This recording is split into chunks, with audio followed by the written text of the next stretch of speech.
கண்ணன் அர்ஜுனை பார்த்து சொல்றான், பரத குலத்தில் தோன்றலே எதிரிகளை வெல்வானோ, வெறுப்பு வெறுப்பினால் உண்டான இருமைகளில் மயங்கி உள்ள எல்லா உயிர்களும் மிகுந்த குழப்பத்துடன் பிறந்துள்ளனர். எல்லா உயிர்களும் மிகுந்த குழப்பத்துடன் தான் பிறந்துள்ளதாம். எல்லா உயிரும் மிகுந்த குழப்பத்துடன் பிறந்துள்ளது. அதுனா எல்லா உயிரும் மிகுந்த குழப்பத்துடன் பிறந்துள்ளது. நாய் இருக்கு, பூனை இருக்கு, நரி இருக்கு, சிங்கம் இருக்கு, யானை இருக்குது, மாடு இருக்குது, மயில் இருக்குது, குயில் இருக்குது, எலி இருக்குது, பாம்பு இருக்குது. ஏன் இதுங்களுக்கெல்லாம் குழப்பமே இல்லை? எல்லா உயிரினா எதை சொல்றான்? இதெல்லாம் சொல்றானா? கண்ணன் அதை சொல்லலை. எல்லா உயிரினும் போது நம்மளை தான் சொல்றான், மக்களை தான் சொல்றான், மனிதன் தான் சொல்றான். எல்லா மனிதர்களும் குழப்பத்துடன் பிறந்துள்ளனர். அது என்ன குழப்பத்துடன் பிறந்துள்ளனர் அப்படின்னா எல்லாருக்கும் ஒரு குழப்பம், ஒவ்வொருத்தருக்கும் ஒரு குழப்பம் இல்லையா? கொடுத்த காசு வரலையேன்னு குழப்பம், கொடுத்தவன் ஏமாத்திட்டானேன்னு குழப்பம், உடம்பு சரியாகலனே குழப்பம், வீடு சீக்கிரமாக கட்டி முடிக்கலனே குழப்பம், எனக்கு சீக்கிரம் கல்யாணம் ஆகலையேன்னு குழப்பம், நான் பார்த்த பையனையே நான் கல்யாணம் பண்ணிக்கணும்னு ஆசைப்படுறேன்ற குழப்பம். எந்த குழப்பமும் தப்பு கிடையாது, எல்லா குழப்பமும் சரியான குழப்பம் தான். அவங்கவுங்க மனசில் என்ன நினைக்கிறாங்களோ அதுதான், அது தப்புன்னு சொல்ல முடியாது. அவங்களுடைய எண்ணங்கள், அவங்க என்ன நினைக்கிறாங்க, அது என்ன நிறைவேறணுமோ அது அவங்களுக்கு குழப்பம். அப்போ இந்த குழப்பத்திலேயே இருக்காங்கன்னா இந்த குழப்பத்திலேருந்து வெளியே வர்றதுக்கு என்ன? அப்போ இந்த குழப்பத்திலேருந்து வெளியே வர்றதுக்கு அறிவு வேணுமா, மனசு வேணுமா? இதுதான். ஒன்றும் இல்லை. சில நேரங்களில் அறிவு சொல்கிற விஷயம் சரியாக இருக்கும், மனசு சொல்கிற விஷயம் தப்பாக இருக்கும். சிலது அறிவுபூர்வமாக யோசித்து முடிவெடுங்கன்னு சொல்லுவாங்க. சிலர் மனசாட்சியோட மனசை கேட்டு முடிவெடுங்கன்னு சொல்லுவாங்க. அப்போது அறிவு தப்பு பண்ணுதா, மனசு தப்பு பண்ணுதா? மனசு தப்பு பண்ணுதா, அறிவு தப்பு பண்ணுதா? ஒரு சில நேரங்களில் அறிவுபூர்வமாக யோசிக்கும் போது அது சரியாக தோணும். ஆனால் அந்த இடத்துல அறிவுபூர்வமாக நம்ம முடிவே எடுக்க முடியாது, மனசாட்சியோடு முடிவு எடுக்கணும். நம்ம மனசுக்குள்ளே இருக்கு இல்லையா, ஒரு லவ் இருக்கு இல்லையா, ஒரு அன்பு இருக்கு இல்லையா, அந்த அன்பு மூலியமாக முடிவெடுக்க வேண்டிய சூழ்நிலை வரும். சில நேரங்களில் பார்த்தீங்கன்னா மனசு அந்த முடிவை எடுக்கும், ஆனால் அந்த இடத்துல அந்த மனசு எடுக்கிற முடிவு தப்பாக இருக்கும். ஆனால் அந்த இடத்துல அறிவுபூர்வமாக சிந்திக்கணும். அப்போது மனுஷனுக்கு மனசு எப்படி இருக்குது? இரண்டு விதமாக இருக்குது. ஒன்று வேணுன்றது, ஒன்று வேணான்றது, ஒன்று கஷ்டப்படுது, ஒன்று சந்தோஷப்படுது. மனசு இரண்டு மனசு பேசுகிறோம் இல்லையா? சில நேரங்களில் வீட்டில் பேசும்போதெல்லாம் தம்பிக்கிட்ட பேசும்போதோ, அண்ணங்கிட்ட பேசும்போதோ, தன்னுடைய மகன்கிட்ட பேசும்போதோ, இல்லை நம்ம மருமகிட்ட பேசும்போதோ, யார்கிட்ட பேசும்போதோ என்ன பண்ணுறோம்? இந்த ரெண்டு மனசாக பேசுகிற பற்றியாவ ஏதாவது ஒரு விஷயத்த தெளிவாக சொல்லு. சிறியவர்கள் முதல் பெரியவர்கள் முதல் எல்லாருக்கும் இந்த குழப்பம் இருக்கு. அவன் அறிவாளியா இருந்தாலும் சரி, புத்திசாலியா இருந்தாலும் சரி, அவன் பெரிய மனுஷனா இருந்தாலும் சரி, சின்ன மனுஷனா இருந்தாலும் சரி, ரெண்டு மனசோடவே இருப்பான். அப்போ ஒரு மனசா இருக்கிறவன் யாரு? பகவானுடைய வார்த்தைகளை உள்வாங்கி அவனிடம் சரணாகதி ஆகிறான் பார்த்தீங்களா, அவன் ஒரு மனசா தான் இருப்பான், அவனுக்கு ரெண்டு மனசே கிடையாது. கொஞ்ச நேரத்துக்கு முன்னாடி இந்த புக்கில் இருந்து இந்த சாப்டர் அப்படி திருப்பி அந்த ஸ்லோகத்தை படித்ததும், இந்த ஸ்லோகத்தை நம்ம ஆல்ரெடி எங்கேயோ ஒரு இடத்துல இந்த வார்த்தையை கேட்டிருக்கோமே, இதுக்கு உண்டான விஷயத்தை கேட்டிருக்கோமேன்னு நான் யோசிக்கும் போது டக்குன்னு எனக்கு மெசேஜ் வந்ததோ, நான் மொபைல் எடுத்து டக்குன்னு அடித்து அது எதுன்றதை எடுத்து நான் கேட்டுட்டு இருக்கும்போது எதிர்க்க ஒருத்தர் உட்காந்து சிரிச்சுன்னு, தமிழ் தான், சாமி பற்றியா பாட்டு கேட்டுனுங்கிறாரு அப்படின்னா. டேய், நான் பாட்டு கேட்கலடா, இப்போ தாண்டா நான் புக்கை நான் திருப்பினேன். எப்போவுமே நான் சத்யநாராயண பூஜையில் உட்காரும் போது தான் அந்த கீதையவே திருப்புவேன். அது எந்த ஸ்லோகம் வருதோ அந்த ஸ்லோகத்துக்கு நான் விளக்கம் கொடுக்கண்டா, அது கூட மூடி வச்சுட்டு தாண்டா பேசுவேன், படித்து சொல்ல மாட்டேன். இந்த ஸ்லோகத்தை ஏற்கனவே எங்கேயோ கேட்ட மாதிரி இருக்குடா, இது யாரோ ஒருத்தர் இதை பயன்படுத்தியிருக்காங்க, அது தாண்டா நான் எடுத்து கேட்குறேன் அப்படின்னா. சாமி பத்தியா சிவாஜி பாட்டு கேட்குறாரு அப்படின்னா. இரண்டு மனம் வேண்டும் இறைவனிடம் கேட்டேன், நினைத்து வாழ ஒன்று மறந்து வாழ ஒன்று, இறைவனிடம் கேட்டேன். கண்ணதாசன் பகவத்கீதையிலிருந்து இந்த ஸ்லோகத்திலிருந்து அழகா எடுத்து இந்த வரிகளுக்கு, இந்த பாட்டுக்கு அந்த வரிகளா போட்டுட்டு, இரண்டு மனம் வேணுமா, நான் இறைவனிடம் கேட்டேன், நினைத்து வாழ ஒன்று மறந்து வாழ ஒன்று. இதை தான் அர்ஜுனன் கேட்குறான். கண்ணா, எனக்கு ஒரே குழப்பம், எனக்கு ஒரு ரெண்டு மனசா கொடுத்துருக்கூடாதா? இவனுங்களை எல்லாரையும் நான் மறந்துட்டு, என் தாத்தாவை மறந்துருப்பேன், என் சித்தப்பனை மறந்துருப்பேன், என் மாமனை மறந்துருப்பேன், என் தம்பியை மறந்துருப்பேன், எல்லாத்தையும் மறந்துட்டு ஒரு மனசு மறந்துட்டு ஒரு மனசில் நான் சதா நேரமும் உன்னை நினச்சிக்கிட்டே நான் வாழ்க்கையை நடத்திடுவேனே அப்படின்வாங்க. அர்ஜுனன் கேட்குறான், எனக்கு 2 மனசு வேணும்னு கேட்குறாங்க. ஆனால் லவ் பண்ணுறவங்களுக்கெல்லாம் ஒரே மனசு தான், மாற்றவே முடியாது. உலகத்திலேயே பவர்ஃபுல் ஆயுதம் எது தெரியுங்களா? லவ், அன்பு, காதல். அந்த காதல்ன்றது எந்த இடத்துல வரும்? இறைவனிடம் வரும், அம்மாவிடம் வரும், அப்பாவிடம் வரும். பொண்ணுங்களாம் பார்த்தீங்கன்னா அப்பாவை லவ் பண்ணுங்க, பையனுங்களாம் பார்த்தீங்கன்னா அம்மாவை லவ் பண்ணுவாங்க. நான் சொல்கிறது +2 வரைக்கும் தான். +2 முடிஞ்ச பிறகு பொண்ணுங்களும் அப்பாவை லவ் பண்ணணுன்ட்டு யாரும் எதிர்பார்க்கக்கூடாது. கலாச்சாரம்லாம் சும்மா இந்த காலத்தில் பேசிகிட்டு இருக்காதுங்க. காலம் எங்கேயோ மாறி போயிட்டுருக்கு. காலத்துக்கு ஏற்ற மாதிரி நம்ம மாறி போகணும். அப்போது அர்ஜுனன் சொல்கிறான், 2 மனம் வேணும்னு கேட்குறான் பகவான் கண்ணங்கிட்ட. ஒன்றை தூக்கி போட்டுட்டு நான் போயிருப்பேனே, நான் இருப்பேனே, ஏன் எனக்கு இப்படி பண்ணிட்ட? 2 மனசு இருந்தால் நல்லா இருக்குமேன்றான். அட பாவி, எல்லாருக்குமே 2 மனசு தான் நான் கொடுத்துருக்கேன்றான். அது எப்படின்றான்? எல்லாருக்கும் 2 மனசு இருக்கு. ஒரு மனசு வருத்தப்படும், ஒரு மனசு மறந்துடும். ஒரே மனசு இருந்தால் யாருமே நிம்மதியாக இருக்க மாட்டோம். கவலைப்படுறதுக்கு ஒரு மனசும், அந்த கவலையை மறக்கிறதுக்கு என்ன பண்ணுறோம்? இன்னொரு மனசும் நமக்கு சப்போர்ட் பண்ணும். காலைல வீட்டில் இருக்கிறவங்ககிட்ட சண்டை போட்டுட்டு இருப்போம், வீட்டுக்காரர்கிட்ட சண்டை போட்டுட்டு இருப்போம். அந்த மனுஷன் கடைக்கு போனால் வரவே மாட்டான்ப்பா, எப்பா பார் துணியை கட்டிக்கிட்டே அழுகுறான்ப்பா. அந்த மனுஷன் வரவே மாட்டான்ப்பா. எப்பா பார் ஆயில் கடையிலே உட்காந்துக்கிறாரு. இந்த பையன் கடையிலேயே உட்கார்றதில்ல. வருத்தப்படுவோம், சண்டை போடுவோம். அடுத்த நிமிஷம் என்ன ஆகிடும்? அதே மனசு இன்னொரு மனசு இருக்கு இல்லையா, அந்த மனசு அதை சமாதானப்படுத்தும். அப்போது ஒவ்வொருத்தருக்குள்ளேயும் 2 மனசு இருக்குது. அதை தான் அழகாக கண்ணதாசன் அந்த வரிகளை எடுத்து பாடியிருக்கான். அதில் கடைசியாக ஒரு வரி பாடுவோம், அது இன்னும் சூப்பராக இருக்கும். கண்களின் தண்டனை காட்சி வழி, காட்சியின் தண்டனை காதல் வழி, காதலின் தண்டனை கடவுள் வழி. கடவுளை தண்டிக்க என்ன வழி என்னுவான்? என்ன கடவுளை எப்படா தண்டிக்கிறதுன்னுவான்? ஏன்னா கடவுளை தண்டிக்க முடியாது. ஏன்னு சொல்லுங்க? கடவுளை தண்டிக்கிறதுனா நம்மளை தண்டிக்கிறதுக்கு அர்த்தம். ஏன்னா கடவுள் எங்கே இருக்கா? நமக்குள்ளதான் இருக்கான். அவ்வளோ அழகாக போட்டிருப்பான்.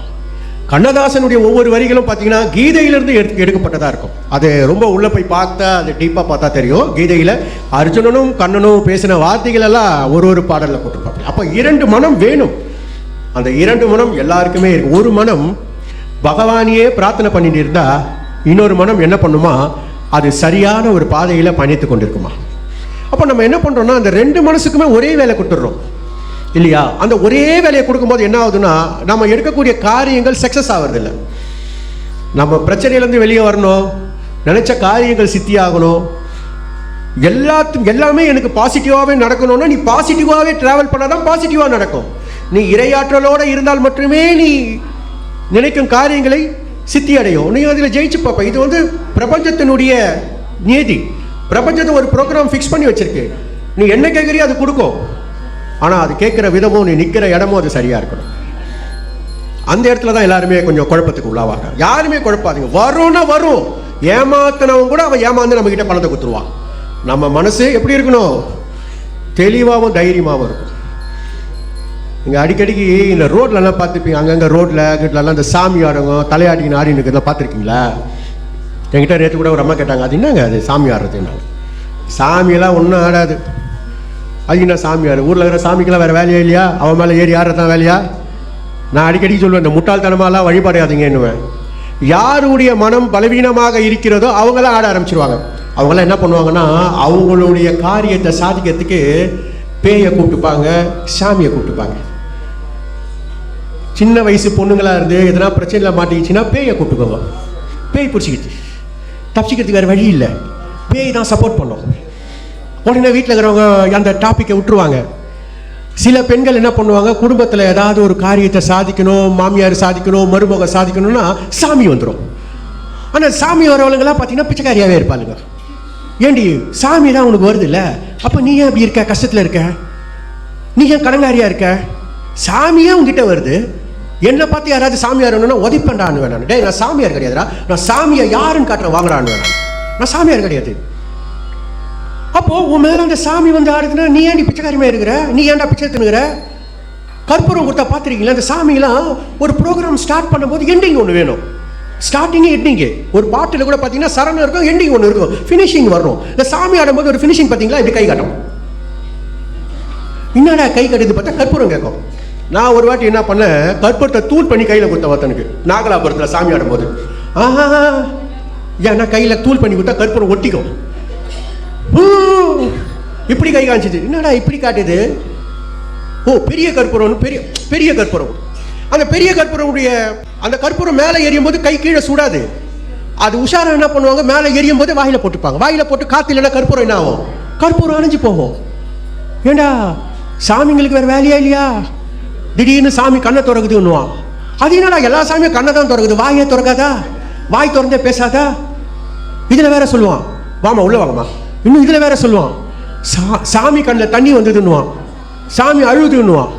என்னங்கடா உங்களை மாதிரி ஆளுங்களை பார்த்தா சாமி அழதான் செய்யும், என்னைக்காவது சாமி சிரிச்சேன்னு சொல்லிச்சா? அப்போ இது எல்லாமே என்ன? நம்மளுடைய அறியாமை.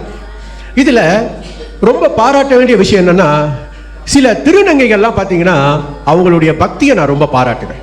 திருநங்கைகளுடைய பக்தியை பாராட்டுவேன். அவங்க இந்த அம்மன் மேலே ரொம்ப இன்வால்மெண்ட், அந்த அம்மன் மேலேயே பக்தியாக இருந்து அவங்க என்ன பண்ணுவாங்க, அவங்க அம்மனாவே நினச்சி சில காரியங்கள் பண்ணும்போது அவங்கள உண்மையிலே பாராட்டணும். அதெல்லாம் சில விஷயங்களை நம்ம நல்ல விஷயங்களை பாராட்டணும். ஆனால் இந்த ரோட்டில் வீட்டில் அங்கங்கே ஏரியா விட்டு ஏரியாற சாமிகளெல்லாம் பார்த்தா பிடிச்சின்னு வாங்குவேன். நான் என்கிட்ட கூட ஒரு கேஸ் வந்தது, பேய் பிடிச்சிக்கிச்சு. நாங்கள் கூப்பிட்டு வாங்கன்னா, ஐயோ அவர்கிட்டயா, நான் வரமாட்டேன்னு சொல்லிச்சு பேய்க்கு தெரியுது. நான் வரமாட்டேன் அப்படின்னுச்சான். அந்த அம்மா கிட்ட கேட்டேன், ஏமா? ஐயோ வரமாட்டேன்னுச்சு. யார் சொன்னது? உங்கள் வீட்டு பொண்ணு சொல்லிச்சா, உங்கள் வீட்டு பேய் சொல்லிச்சா? இல்லை சாமி பேயே தான் சொல்லிச்சு. ஓ, பேய்க்கு கூட எனக்கு நல்லா தெரியுது போல இருக்கு. அப்போ இது எல்லாமே என்னன்னா மனசு சம்பந்தப்பட்ட விஷயம். மனசு ரொம்ப பலவீனமாக இருந்தால் இந்த மாதிரியான ஒரு காரியங்களில் ஈடுபடுத்தி தன்னுடைய மனசுக்குள்ள இருக்கக்கூடிய ஆசைகளை நிறைவேற்றிக் கொள்வதற்காக என்ன பண்ணுவாங்க, ஒன்று பேயை கூப்பிடுவான், இல்லை சாமியை கூப்பிடுவான். இதெல்லாம் நம்பாதீங்க. இறைவன் ஒருவன், வேற ஒண்ணுமே கிடையாது. இறைவனிடம் கையேந்துங்கள், இல்லை என்று சொல்வதில்லை. பொறுமையுடன் கேட்டு பாருங்கள், பொக்கிஷத்தை மறப்பதில்லை. நான் ஒரு அனுப்பி அழகா பாடிப்பார், இறைவனிடம் கையேந்துங்கள், அவன் இல்லை என்று சொல்வதில்லை. பொறுமையுடன் கேட்டு பாருங்கள், அவன் பொக்கிஷத்தை மறைப்பதில்லை. ரம்ஜான் மாதம் எல்லாம் நோன்பு இருக்காங்க. இந்த மாதம் அற்புதமான மாதம். இஸ்லாத்து சமுதாய மக்களுக்கு எல்லாருக்கும் வாழ்த்துக்களை சொல்லிக்கலாம். நம்ம இறைவன் ஒருவன் தான். அந்த இறைவனோடு நம்ம எப்படி பயணிக்க போகிறோம், அவரோட எப்படி நம்ம அவர்கிட்ட எப்படி சரணாகதி ஆக போகிறோம், இதுதான் விஷயம். சரணாகதியானா சகலமும் நாம் நினைத்தது நடக்கும். இதுதான் பக்தி, இதுதான் ஆன்மீகம்னா என்ன? ஆன்மீகம்னா என்ன? பட்டை போட்டுக்கிறது, கொட்டை போட்டுக்குது, இந்த மாலை போட்டுக்குது, நாமத்தை போட்டுக்குது, இதெல்லாம் ஆன்மீகம் கிடையாதுங்க. இதெல்லாம் வெறும் ஒரு யூனிஃபார்ம், தன்னை அழகாக வைத்துக் கொள்வது. இது ஒரு யூனிஃபார்ம், அவ்வளவுதான். இதெல்லாம் போட்டாதான் சாமி எல்லாம் இல்லை. சாமி எங்கேயும் இல்லை, உங்க மனசுலதான் இருக்கு சாமி. நினைச்ச அதோட தொடர்புல இருக்கணும். அதனால தான் சொல்ல, சத்யநாராயண பூஜையை தவறாம அட்டன் பண்ணுங்க, சத்தியமா அவன் நடத்தி கொடுப்பான்னு சொல்லுவார். சத்யநாராயண பூஜை தவறாம தொடர்ந்து வாங்க. அது மட்டும் இல்லாம உங்களை சார்ந்தவங்களையும் அழைத்து வாருங்கள். அவங்களையும் இதுல அந்த பூஜையில கலந்துக்க வச்சு அவங்க பிரச்சனையில இருந்து வெளியே வரதுக்கும், அவங்களுக்கு நல்ல ஒரு வாழ்க்கை அமையத்துக்கும், அவங்களுக்கு ஒரு நிம்மதி கிடைக்கிறதுக்கு நீங்க ஒரு காரணமா இருங்க. அதனால மனம் என்பது இரண்டு. அந்த இரண்டு மனத்தை நாம் எப்படி கையாள போறோம், அதை எப்படி நம்ம ஹேண்டில் பண்ண போறோம், அதுதான் இன்னொரு வார்த்தை கூட சொல்ல, மனம் ஒரு குரங்குன்னுவாங்க. பாத்தீங்களா, மனசு குரங்கு மாதிரி தாவிக்கிட்டே இருக்கும். பாவம் குரங்கு, அது பாருன்னு அது வேலையை அது செஞ்சு, அதை கூட எடுத்து நம்ம என்ன பண்றோம், அது பேரையும் நம்ம தாங்க எடுக்கிறோம். குரங்கு தாவிக்கிட்டே இருக்க தவிர குரங்கு அது நிலையில இருந்து மாறி இருக்கா, மாறினதே கிடையாது. அது வேலையை அது கரெக்டா செய்யும். என்னைக்காவது அது நம்மள மாதிரி யோசனை பண்ணியிருக்கா கிடையாது. ஆனா நம்ம என்ன பண்றோம், எல்லாமே யோசனை பண்றோம். இன்னைக்கு வீடியோ, இன்னைக்கு மொபைல் எடுத்தா போதும், இன்ஸ்டாகிராம் எடுத்தா போதும், ஃபேஸ்புக் எடுத்தா போதும், வீடியோ இது யூடியூப் ஷார்ட் எடுத்தா போதும். மனுஷன்லாம் குரங்கு மாய் பண்றான், மாடு மாய் பண்றான், ஆடு மாய் பண்றான். எப்படியாவது என் வீடியோவை பார்த்து ஒரு லைக்ஸ் வருமானு பாக்குறான். ஆனா என்னைக்காவது பாரு, அது குரங்கு சும்மா இருக்கிற குரங்கெல்லாம் போட்டு டப்பிங் கொடுக்குறானுங்க. அது ஒரு நல்லா தான் கொடுக்குறானுங்க டப்பிங்லாம். அப்போ எல்லா விதத்திலையும் பாத்தீங்கன்னா நம்ம மட்டும் தான் என்ன பண்றோம், எல்லாத்தையும் டிஸ்டர்ப் பண்றோம். ஆனா நமக்குள்ள கூடிய பகவானை நம்ம டிஸ்டர்ப் பண்ணணும். பகவான் கிட்ட நம்ம என்ன இருக்கணும், ஸ்ரீமன் நாராயணன் கிட்ட என்ன இருக்கணும், நம்ம கண்ணன் கிட்ட என்ன இருக்கணும், அவன் கிட்ட நம்ம டிஸ்டர்ப் பண்ணணும், பேசணும், அவனோட பயணிக்கணும். பயணிக்கும் போது ஒரு மனதை இரண்டு மனமும் எப்படி இருக்கும், ஒரு மனசு அவனை நினைக்கும், இன்னொரு மனசு நம்ம நடக்க வேண்டிய காரியங்களை செயல்படுத்தும். அப்படியாப்பட்ட ஒரு அற்புதமான ஒரு ஸ்லோகம். இந்த ஸ்லோகத்தின் உடைய அந்த அற்புதமான அந்த வரிகள் கண்ணதாசன் ரொம்ப அழகா அந்த பாடல்ல கூட போட்டிருந்தாரு. இன்றைய தினம் இந்த ஸ்லோகத்துடன் சத்யநாராயண பூஜையினுடைய கடைசி நிகழ்ச்சி சாத்துமறை.